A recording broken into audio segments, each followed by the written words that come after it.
आज तर डायरेक्ट आमच्या गावात पैशाचाच पाऊस पडला।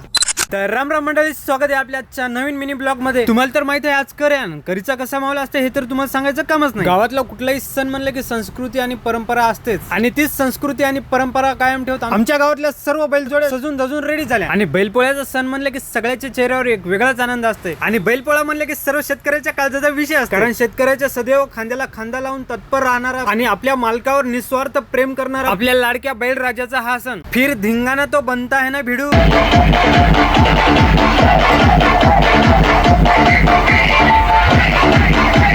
एखाद्या बॉलिवूड हॉलिवूडच्या हिरो हिरोईनला लाजवेल एवढं भारी सौंदर्य आणि सोबतच बाशिंग, गागरमाळी, झुल, साकळ्या आणि बरेच काही गोष्टीने शृंगाराने सजलेला आमचा बैलराजा दिसतोय ना जगात भारी। इकडे कशी हसते केशा आद्याची यारी, पण म्हणतात ना नाद करा पण पाटलाचा कुठं। आणि आमच्या गावचा एक चांगलं गुण म्हणलं की कोणताही कार्यक्रम म्हणलं सर्वात आदिमान भजनी मंडळीला असतो। सर्व बैलजोड्या पिपळाच्या झाडाला वेळा मारून देवाचं दर्शन घेतात, आणि आमच्या गावातले लहान लेकरं तर कोणाचंच ऐकत नसतात। आणि आमच्या गावात बैलजोड्या खूपच जास्त आहेत बरं का, आणि ते पण सगळ्या एकापेक्षा एक भारी। मग कसा दिसते आमच्या गावचा माहोल? नुसतं झापक झुपक वाजत राहतंय ग, नुसतं झापक झुपक। आणि यावर्षी तर आपल्या घरचा साज तर लय डेंजर होता बरं का। जवळपास 1.5 वर्षाचे आपले रामलखन होते बरं का, आणि रामलखनला धरायला एवढी पब्लिक होती बरं का, आहे ना एक नंबरचा जोड। पण हेरताळी इकडे तंगडे तोडून घ्यायचे विचारत होतं काही की।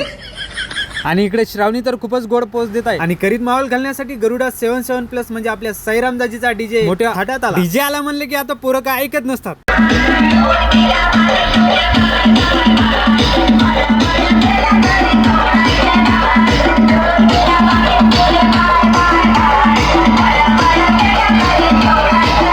आहे मग खतरनाक माहोल। आणि हे होते आमच्या गावातले पटावरले गोरे, ज्या पल्ल्यावर जातील तिथं नावच करून येतात, म्हणून तर ते गुलालाने सजलेले होते। बाकी आमच्या गावची सार्वजनिक कर खूप सायलेंट मध्ये असते बरं का, कारण सार्वजनिक म्हणल्यावर एकजूट आणि आपुलकी दाखवावीच लागते। आणि इकडे अविनाश भाऊची तर पूर्ण घामाने चांगल झाली होती।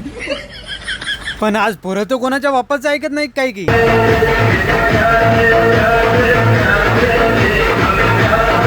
आणि असा माहोल पाहून आलिम सरपंच नाही म्हणता म्हणता आपल्याला खांद्यावर घेतलं। मग काय तुमचा भाऊ पण आता कुणाचा ऐकत नसतो।